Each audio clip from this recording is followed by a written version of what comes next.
किसी शहर के रेलवे स्टेशन पर एक भिखारी रहता था। वो वहां आने जाने वाली रेलगाड़ियों में बैठे यात्रियों से भीख मांगकर अपना पेट भरता था। एक दिन जब वह भीख मांग रहा था तो सूट बूट पहने एक लंबा सा व्यक्ति उसे दिखा। उसने सोचा कि यह व्यक्ति बहुत अमीर लगता है, इससे भीख मांगने पर यह मुझे जरूर अच्छे पैसे देगा। वह उस लंबे व्यक्ति से भीख मांगने लगा। भिखारी को देखकर उस लंबे व्यक्ति ने कहा, तुम हमेशा मांगते ही रहते हो, क्या कभी किसी को कुछ देते भी हो? भिखारी बोला, साहब, मैं तो भिखारी हूँ, हमेशा लोगों से मांगता ही रहता हूँ। मेरी इतनी औकात कहाँ कि किसी को कुछ दे सकूं। लंबा व्यक्ति बोला, जब किसी को कुछ दे नहीं सकते तो तुम्हें मांगने का भी कोई हक नहीं है। मैं एक व्यापारी हूँ और लेन देन में ही विश्वास करता हूँ। अगर तुम्हारे पास मुझे कुछ देने को हो तभी मैं तुम्हें बदले में कुछ दे सकता हूँ। इतना कहने के बाद वह लंबा आदमी ट्रेन में बैठकर चला गया। इधर भिखारी उसकी कही गई बात के बारे में सोचने लगा। उस लंबे व्यक्ति के द्वारा कही गई बात उस भिखारी के दिल में उतर गई। वह सोचने लगा कि शायद मुझे भीख में अधिक पैसा इसीलिए नहीं मिलता क्योंकि मैं उसके बदले में किसी को कुछ दे नहीं पाता हूँ।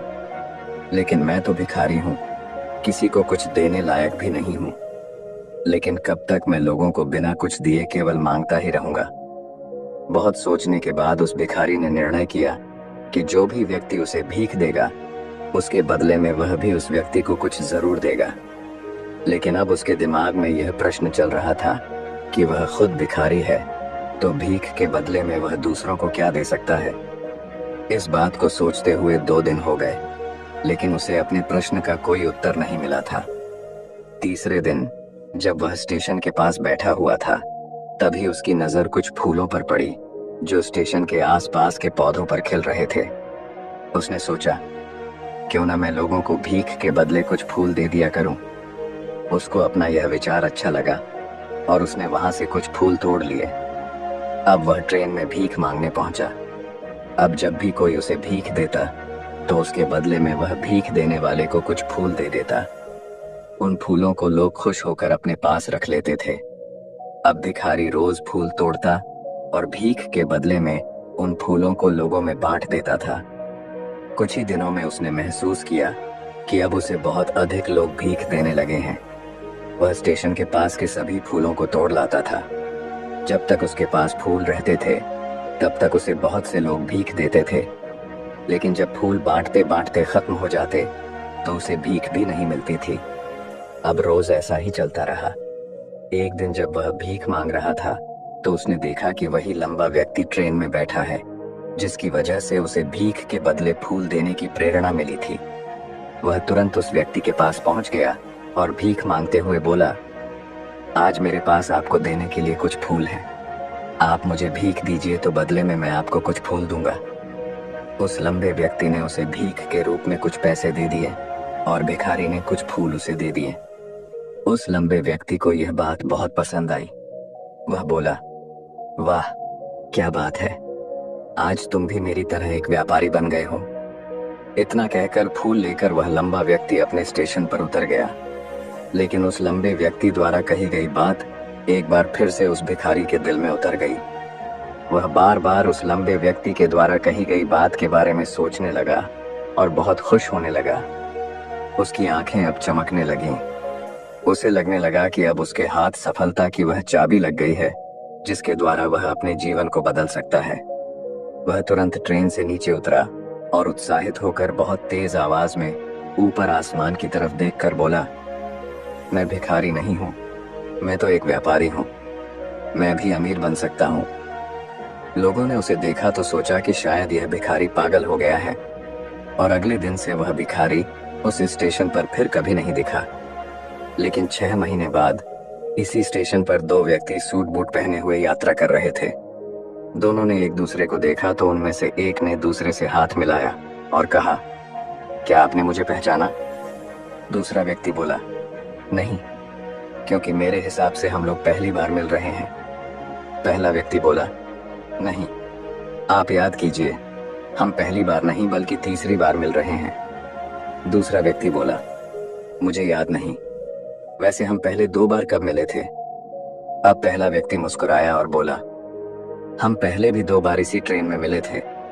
मैं वही भिखारी हूँ जिसको आपने पहली मुलाकात में बताया कि मुझे जीवन में क्या करना चाहिए, और दूसरी मुलाकात में बताया कि मैं वास्तव में कौन हूँ। दूसरा व्यक्ति मुस्कुराया और अचंभित होते हुए बोला, ओह, याद आया, तुम वही भिखारी हो जिसे मैंने एक बार भीख देने से मना कर दिया था और दूसरी बार मैंने तुमसे कुछ फूल खरीदे थे। लेकिन आज तुम ये सूट बूट में कहाँ जा रहे हो और आजकल क्या कर रहे हो? तब पहला व्यक्ति बोला, हाँ, मैं वही भिखारी हूँ, लेकिन आज मैं फूलों का एक बहुत बड़ा व्यापारी हूँ और इसी व्यापार के काम से ही दूसरे शहर जा रहा हूँ। कुछ देर रुकने के बाद वह फिर बोला, आपने मुझे पहली मुलाकात में प्रकृति का वह नियम बताया था जिसके अनुसार हमें तभी कुछ मिलता है जब हम कुछ देते हैं। लेन देन का यह नियम वास्तव में काम करता है। मैंने यह बहुत अच्छी तरह महसूस किया है, लेकिन मैं खुद को हमेशा भिखारी ही समझता रहा। इससे ऊपर उठकर मैंने कभी सोचा ही नहीं। और जब आपसे मेरी दूसरी मुलाकात हुई तब आपने मुझे बताया कि मैं एक व्यापारी बन चुका हूँ। अब मैं समझ चुका था कि मैं वास्तव में एक भिखारी नहीं बल्कि व्यापारी बन चुका हूँ। मैंने समझ लिया था कि लोग मुझे इतनी भीख क्यों दे रहे हैं, क्योंकि वह मुझे भीख नहीं दे रहे थे बल्कि उन फूलों का मूल्य चुका रहे थे। सभी लोग मेरे फूल खरीद रहे थे क्योंकि इससे सस्ते फूल उन्हें कहाँ मिलते। मैं लोगों की नज़रों में एक छोटा व्यापारी था, लेकिन मैं अपनी नज़रों में एक भिखारी ही था। आपके बताने पर मुझे समझ आ गया कि मैं एक छोटा व्यापारी हूँ।